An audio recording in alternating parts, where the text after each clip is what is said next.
গল্পটির নাম হচ্ছে দেনা পাওনা। লিখেছেন রবীন্দ্রনাথ ঠাকুর। গল্প পাঠে মীরা সুলতানা। 5 ছেলের পর যখন এক কন্যা জন্মিল, তখন বাপ মায়ে অনেক আদর করিয়া তাহার নাম রাখিলেন নিরুপমা। এ গোষ্ঠীতে এমন শৌখিন নাম ইতিপূর্বে কখনো শোনা যায়নি। প্রায় ঠাকুর দেবতার নামই প্রচলিত ছিল। গণেশ, কার্তিক, পার্বতী তাহার উদাহরণ। এখন নিরুপমার বিবাহের প্রস্তাব চলিতেছে। তাহার পিতা রামসুন্দর মিত্র অনেক খোঁজ করেন, কিন্তু পাত্র কিছুতেই মনের মতন হয় না। অবশেষে মস্ত এক রায়বাহাদুরের ঘরের একমাত্র ছেলেকে সন্ধান করিয়া বাহির করিয়াছেন। উক্ত রায়বাহাদুরের পৈতৃক বিষয় আশয় যদিও অনেক হ্রাস হইয়া আসিয়াছে, কিন্তু বনেদি ঘর বটে।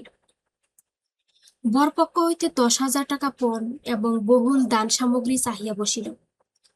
রামসুন্দর কিছুমাত্র বিবেচনা না করিয়া তাহাতেই সম্মত হইলেন। এমন পাত্র কোনো মতে হাতছাড়া করা যায় না। কিছুতেই টাকার জোগাড় আর হয় না। বাধা দিয়া বিক্রয় করিয়া অনেক চেষ্টাতেও 1,006-7 বাকি রহিল। এদিকে বিবাহের দিন নিকট হইয়া আসিয়াছে। অবশেষে বিবাহের দিন উপস্থিত হইল। নিতান্ত অতিরিক্ত সুদে একজন বাকি টাকাটা ধার দিতে স্বীকার করিয়াছিল, কিন্তু সময়কালে সে উপস্থিত হইল না। বিবাহ সভায় একটা তুমুল গোলযোগ বাঁধিয়া গেল। রামসুন্দর আমাদের রায়বাহাদুরের হাতে পায়ে ধরিয়া বলিলেন, শুভ কার্য সম্পন্ন হইয়া যাক, আমি নিশ্চয়ই টাকাটা শোধ করিয়া দিব। রায়বাহাদুর বলিলেন, টাকা হাতে না পাইলে বর সবাস্ত করা যাইবে না। এই দুর্ঘটনায় অন্তঃপুরে একটা কান্না পড়িয়া গেল। এই গুরুতর বিপদের যে মূল কারণ, সে সেলি পরিয়া, গহনা পরিয়া, কপালে চন্দন লেপিয়া চুপ করিয়া বসিয়া আছে। ভাবি শ্বশুরকুলের প্রতি যে তাহার খুব একটা ভক্তি কিংবা অনুরাগ জন্মিতেছে, তাহা বলা যায় না। ইতিমধ্যে একটা সুবিধা হইল। বর সহসা তাহার পিতৃদেবের অবাধ্য হইয়া উঠিল। সে বাপকে বলিয়া বসিল, বেচা কিনা দরদামের কথা আমি বুঝি না, বিবাহ করিতে আসিয়াছি, বিবাহ করিয়াই যাইব। বাপ যাহাকে দেখিল তাহাকেই বলিল, দেখেছেন মহাশয়, আজকালকার ছেলেদের ব্যবহার। 2-1 জন প্রবীণ লোক ছিল, তাহারা বলিল, শাস্ত্র শিক্ষা নীতি শিক্ষা একেবারেই নাই। কাজেই বর্তমান শিক্ষার বিস্ময় ফল নিজের সন্তানের মধ্যে প্রত্যক্ষ করিয়া রায়বাহাদুর হতোদ্যম হইয়া বসিয়া রহিলেন। বিবাহ এক প্রকার বিষণ্ণ নিরানন্দভাবে সম্পন্ন হইয়া গেল। শ্বশুরবাড়ি যাইবার সময় নিরুপমাকে বুকে টানিয়া লইয়া বাপ তার চোখের জল রাখিতে পারিলেন না। নীরু জিজ্ঞাসা করিল, তারা কি আর আমাকে আসতে দিবে না বাবা? রামসুন্দর বলিলেন, কেন আসতে দিবে না মা, আমি তোমাকে নিয়ে আসবো। রামসুন্দর প্রায় মেয়েকে দেখিতে যান, কিন্তু বিহাই বাড়িতে তার কোনো প্রতিপত্তি ছিল না। চাকরগুলো পর্যন্ত তাহাকে নিচু নজরে দেখে। অন্তঃপুরের বাহিরে একটা স্বতন্ত্র ঘরে 5 মিনিটের জন্য কোনোদিন বা মেয়েকে দেখিতে পান, কোনোদিন বা দেখিতেও পান না। কুটুম্ব গৃহে এমন করিয়া আর অপমান তো সহ্য হয় না। রামসুন্দর স্থির করিলেন, যেমন করিয়া হোক টাকাটা শোধ করিয়া দিতে হইবে। কিন্তু যে ঋণ ভার কাঁধে চাপিয়াছে, তাহারই ভার সামলানো দুঃসাধ্য। খরচপত্রের অত্যন্ত টানাটানি পড়িয়াছে, এবং পাওনাদারদের দৃষ্টিপথ এড়াইবার জন্য সর্বদাই নানারূপ হীনকৌশল অবলম্বন করিতে হইতেছে। এদিকে শ্বশুরবাড়ি উঠিতে বসিতে মেয়েকে খোঁটা লাগাইতেছে। পিতৃগৃহের নিন্দা শুনিয়া ঘরে দ্বার দিয়া অশ্রু বিসর্জন তাহার নিত্যক্রিয়ার মধ্যে দাঁড়াইয়াছে। বিশেষত শাশুড়ির আক্রোশ আর কিছুতেই মেটে না। যদি কেহ বলে, আহা কি শ্রী, বউয়ের মুখখানি দেখিলে চোখ জুড়াইয়া যায়। শাশুড়ি ঝংকার দিয়ে উঠিয়া বলে, শ্রী তো ভারী, যেমন ঘরে মেয়ে তেমনই শ্রী। এমন কি, বউয়ের খাওয়া পড়ারও যত্ন হয় না। যদি কোনো দয়াপরতন্ত্র প্রতিবেশিনী কোনো ত্রুটির উল্লেখ করে, শাশুড়ি বলে, ওই ঢের হয়েছে। অর্থাৎ বাপ যদি পুরা দাম দিত তো মেয়ে পুরা যত্ন পাইত। সকলেই এমন ভাব দেখায় যেন বধূর এখানে কোনো অধিকার নাই, ফাঁকি দিয়া প্রবেশ করিয়াছে। বোধ হয় কন্যার এই সকল অনাদর এবং অপমানের কথা বাপের কানে গিয়ে থাকিবে। তাই রামসুন্দর অবশেষে বসত বাড়ি বিক্রয়ের চেষ্টা করিতে লাগিলেন। কিন্তু ছেলেদের যে গৃহহীন করিতে বসিয়াছেন, সে কথা তাহাদের নিকট হইতে গোপন রাখিলেন। স্থির করিয়াছিলেন, বাড়ি বিক্রয় করিয়া সেই বাড়ি ভাড়া লইয়া বাস করিবেন। এমন কৌশলে চলিবেন যে তাহার মৃত্যুর পূর্বে একথা ছেলেরা জানিতে পারিবে না। কিন্তু ছেলেরা জানিতে পারিল। সকলে আসিয়া কাঁদিয়া পড়িল। বিশেষত বড় 3টি ছেলে বিবাহিত, এবং তাহাদের কাহারও বা সন্তান আছে। তাদের আপত্তি অত্যন্ত গুরুতর হইয়া দাঁড়াইল। বাড়ি বিক্রয় স্থগিত হইল। তখন রামসুন্দর নানা স্থান হইতে বিস্তর সুদে অল্প অল্প করিয়া টাকা ধার করিতে লাগিলেন। এমন হইল যে সংসারের খরচ আর চলে না। নিরু বাপের মুখ দেখিয়া সব বুঝিতে পারিল। বৃদ্ধের পক্ষকেশে শুষ্ক মুখে এবং সদ্য সংকুচিত ভাবে দৈন্য এবং দুশ্চিন্তা প্রকাশ হইয়া পড়িল। মেয়ের কাছে যখন বাপ অপরাধী, তখন সে অপরাধের অনুতাপ কি আর গোপন রাখা যায়? রামসুন্দর যখন বিহাই বাড়ির অনুমতি ক্রমে ক্ষণকালের জন্য কন্যার সাক্ষাৎ লাভ করিতেছেন, তখন বাপের বুক যে কেমন করিয়া ফাটে তাহা তাহার হাসি দেখিলেই টের পাওয়া যাইত। সেই ব্যথিত পিতৃ হৃদয়কে সান্ত্বনা দিবার উদ্দেশ্যে দিন কতক বাপের বাড়ি যাইবার জন্য নিরু নিতান্ত অধীর হইয়া উঠিয়াছে। বাপের ম্লান মুখ দেখিয়া সে আর দূরে থাকিতে পারে না। একদিন রামসুন্দরকে কহিল, বাবা, আমাকে একবার বাড়ি লইয়া যাও। রামসুন্দর বলিলেন, আচ্ছা। কিন্তু তাহার কোনো জোর নাই। নিজের কন্যার উপরে পিতার যে স্বাভাবিক অধিকার আছে, তাহা যেন পণের টাকার পরিবর্তে বন্ধক রাখিতে হইয়াছে। এমনকি কন্যার দর্শন সেও অতি সসংকোচে ভিক্ষা চাহিতে হয়। সময় বিশেষে নিরাশ হইলে দ্বিতীয় কথাটি কহিবার মুখ থাকে না। কিন্তু মেয়ে আপনি বাড়ি আসিতে চাহিলে বাপ তাহাকে না আনিয়া কেমন করিয়া থাকে? তাই বিহাইয়ের নিকট সে সম্বন্ধের দরখাস্ত পেশ করিবার পূর্বে রামসুন্দর কত হীনতা, কত অপমান, কত ক্ষতি স্বীকার করিয়া যে 3,000 টাকা সংগ্রহ করিয়াছিলেন, সেই ইতিহাস গোপন থাকাই ভালো। নোট কখানি রুমালে জড়াইয়া চাদরে বাঁধিয়া রামসুন্দর বিহাইয়ের নিকট গিয়া বসিলেন। প্রথমে হাস্যমুখে পাড়ার খবর পাড়িলেন। হরে কৃষ্ণের বাড়িতে একটা মস্ত চুরি হইয়া গিয়াছে। তাহার অদ্যপান্ত বিবরণ বলিলেন। নবীন মাধব ও রাধা মাধব দুই ভাইয়ের তুলনা করিয়া বিদ্যা, বুদ্ধি ও স্বভাব সম্বন্ধে রাধা মাধবের সুখ্যাতি এবং নবীন মাধবের নিন্দা করিলেন। শহরে একটা নতুন ব্যামো আসিয়াছে, সে সম্বন্ধে অনেক আজগুবি আলোচনা করিলেন। অবশেষে হুকাটি নামাইয়া রাখিয়া কথায় কথায় বলিলেন, হ্যাঁ হ্যাঁ বিয়াই, সেই টাকাটা বাকি আছে বটে। রোজই মনে করি, যাচ্ছি অমনি হাতে করে কিছু নিয়ে যাই, কিন্তু সময়কালে মনে থাকে না। আর ভাই বুড়ো হয়ে পড়েছি। এমনই এক দীর্ঘ ভূমিকা করিয়া পঞ্জরের 3খানি অস্থির মতো সেই 3খানি নোট যেন অতি সহজে অতি অবহেলে বাহির করিলেন। সবে মাত্র 3,000 টাকার নোট দেখিয়া রায়বাহাদুর অট্টহাস্য করিয়া উঠিলেন। বলিলেন, থাক বিহাই, ওতে আমার কাজ নেই। একটা প্রচলিত বাংলা প্রবাদের উল্লেখ করিয়া বলিলেন, সামান্য কারণে হাতে দুর্গন্ধ করিতে তিনি চান না। এই ঘটনার পরে মেয়েকে বাড়ি আনিবার প্রস্তাব কাহারও মুখে আসে না।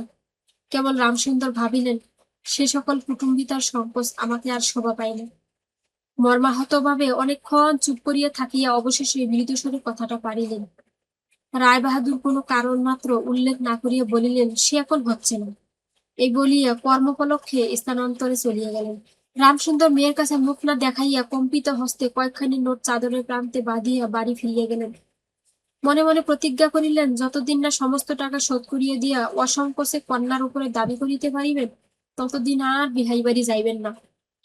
বহুদিন গেল, নিরুপমা লোকের উপর লোক পাঠায়, কিন্তু বাপের দেখা আর পায় না। অবশেষে অভিমান করিয়া লোক পাঠানো বন্ধ করিল। তখন রামসুন্দরের মনে বড় আঘাত লাগিল, কিন্তু তবু গেলেন না। আশ্বিন মাস আসিল। রামসুন্দর বলিলেন, এবার পূজার সময় মাকে ঘরে আনিবই, নহিলে আমি। খুব একটা শক্ত রকম শপথ করিলেন। পঞ্চমী কি ষষ্ঠীর দিনে আবার চাদরের প্রান্তে গুটি কতক নোট বাঁধিয়া রামসুন্দর যাত্রার উদ্যোগ করিলেন। 5 বৎসরের এক নাতি আসিয়া বলিল, দাদা, আমার জন্য গাড়ি কিনতে যাচ্ছিস? বহুদিন হইতে তাহার ঠেলা গাড়িতে চড়িয়া হাওয়া খাইবার শখ হইয়াছে, কিন্তু কিছুতেই তাহা মিটিবার উপায় হইতেছিল না। 6 বৎসরের এক নাতিনী আসিয়া সরোদনে কহিল, পূজার নিমন্ত্রণে যাইবার মতো তাহার একটুখানিও ভালো কাপড় নেই। রামসুন্দর তাহা জানিতেন এবং সে সম্বন্ধে তামাক খাইতে খাইতে বৃদ্ধ অনেক চিন্তা করিয়াছেন। রায়বাহাদুরের বাড়ি যখন পূজার নিমন্ত্রণ হইবে, তখন তাহার বধূগণকে অতি যৎসামান্য অলঙ্কারে অনুগ্রহ পাত্রে দরিদ্রের মতো যাইতে হইবে। একথা স্মরণ করিয়া তিনি অনেক দীর্ঘশ্বাস ফেলিয়াছেন, কিন্তু তাহাতে তাহার ললাটের বার্ধক্য রেখা গভীরতর অঙ্কিত হওয়া ছাড়া আর কোনো ফল হয়নি। দৈন্যপীড়িত গৃহের ক্রন্দন ধ্বনি কানে লইয়া বৃদ্ধ তাহার বিহাই বাড়িতে প্রবেশ করিলেন। আজ তাহার সে সংকোচ ভাব নাই। দ্বাররক্ষী এবং ভৃত্যদের মুখের প্রতি সে চকিত সলজ্জ দৃষ্টিপাত দূর হইয়া গিয়াছে, যেন আপনার গৃহে প্রবেশ করিলেন। শুনিলেন রায়বাহাদুর ঘরে নেই, কিছুক্ষণ অপেক্ষা করিতে হইবে। মনের উচ্ছ্বাস সংবরণ করিতে না পারিয়া রামসুন্দর কন্যার সহিত সাক্ষাৎ করিলেন।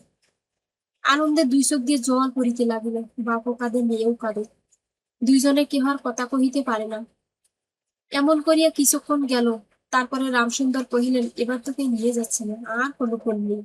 এমন সময় রামসুন্দরীর জ্যেষ্ঠ পুত্র হরমোহন তাহার দুটি ছোট ছেলে সঙ্গে লইয়া সহসা ঘরে প্রবেশ করিলেন। পিতাকে বলিলেন, বাবা, আমাদের তবে এবার পথে ভাসালে।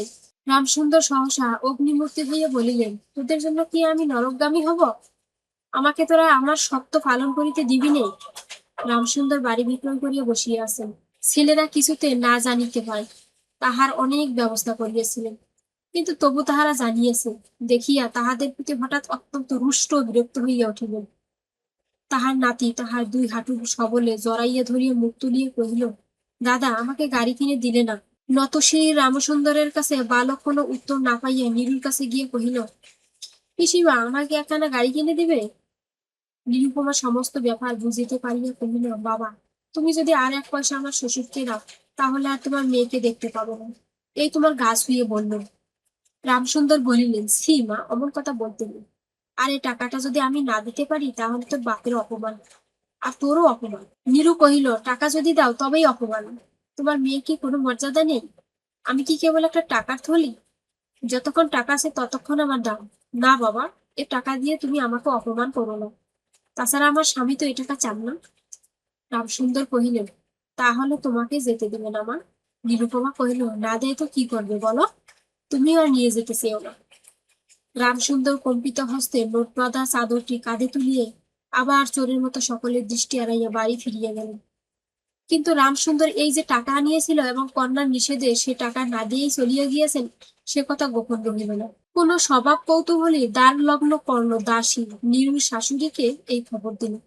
শুনিয়া তাহার আর আক্রোশের সীমা রহিল না। নিরুপমার পক্ষে তাহার শ্বশুরবাড়ির সরসজ্জা হইয়া উঠিল।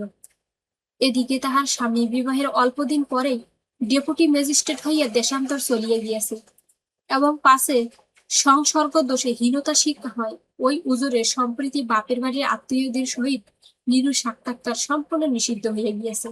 এই সময়ে নীরুর একটা গুরুতর পীড়া হইল, কিন্তু সেজন্য তাহার শাশুড়িকে সম্পূর্ণ দোষ দেওয়া যায় না। শরীরের প্রতি সে অত্যন্ত অবহেলা করিত। কার্তিক মাসের হিমের সময় সমস্ত রাত মাথার দরজা খোলা, শীতের সময় গায়ে কাপড় নাই, আহারের নিয়ম নাই। দাসীরা যখন মাঝে মাঝে খাবার আনিতে ভুলিয়া যাইত, তখন সে তাহাদের একবার মুখ খুলিয়ে স্মরণ করাইয়া দেওয়া, তাহাও সে করিত না। সে পরের ঘরের দাসদাসী এবং কর্তা গৃহিণীদের অনুগ্রহের ওপর নির্ভর করিয়া বাস করিতেছে। এই সংস্কার তাহার মনে বদ্ধমূল হইতেছিল, কিন্তু এরূপ ভাবটাও শাশুড়ির সহ্য হইত না। যদি আহারের প্রতি বধূর কোনো অবহেলা দেখিতেন, তবে শাশুড়ি বলিতেন, নবাবের বাড়ির মেয়ে কিনা, গরিবের ঘরের অন্ন ওর মুখে রোচে না। কখনো বা বলিতেন, দেখো না একবার স্ত্রী হচ্ছে, দেখো না দিনে দিনে যেন পুরো কাঠ হয়ে যাচ্ছে। রোগ যখন গুরুতর হইয়া উঠিল, তখন শাশুড়ি বলিলেন, ওর সমস্ত ন্যাকামি। অবশেষে একদিন নীলু সবিনয়ে শাশুড়িকে বলিলেন, বাবাকে আমার ভাইদের একবার দেখবো মা। শাশুড়ি বলিলেন, কেবল বাপের বাড়ি যাইবার। কেহ বলিলে বিশ্বাস করিলেন। যেদিন সন্ধ্যার সময় নীলুর শ্বাস উপস্থিত হইল, সেই দিন প্রথমে ডাক্তার দেখিল, এবং সেই দিন ডাক্তারের দেখা শেষ হইল। বাড়ির বড় বউ মরিয়াছে। খুব ধুম করিয়া অন্ত্যেষ্টিক্রিয়া সম্পন্ন হইল। প্রতিমা বিসর্জনের সমারোহ সম্বন্ধে জেলার মধ্যে রায়চৌধুরীদের যেমন লোক বিখ্যাত প্রতিপত্তি আছে, বড় বউয়ের সৎকার সম্বন্ধে রায়বাহাদুরের তেমনই একটি খ্যাতি রটিয়া গেল। এমন চন্দন কাষ্টের চিতা এমনকে কেউ কখনো দেখেনি। এমন ঘটা করিয়া শ্রাদ্ধ কেবল রায়বাহাদুরদের বাড়িতেই সম্ভব, এবং শোনা যায় ইহাতে তাহাদের কিঞ্চিত ঋণ হইয়াছিল। রামসুন্দরকে সান্ত্বনা দিবার সময় তাহার মেয়ের যে কিরূপ সমারোহে মৃত্যু হইয়াছে, সকলেই তাহার বহুল বর্ণনা করিল। এদিকে ডেপুটি ম্যাজিস্ট্রেটের চিঠি আসিল। আমি এখানে সমস্ত বন্দোবস্ত করিয়া লইয়াছি, অতএব অবিলম্বে আমার স্ত্রীকে এখানে পাঠাইব। রায়বাহাদুরের মহিষী লিখিলেন, বাবা, তোমার জন্য আর একটা মেয়ের সম্বন্ধ করিয়াছি, অতএব অবিলম্বে ছুটি লইয়া এখানে আসিবে। এবারে 20,000 টাকা পণ এবং হাতে হাতে আদায়।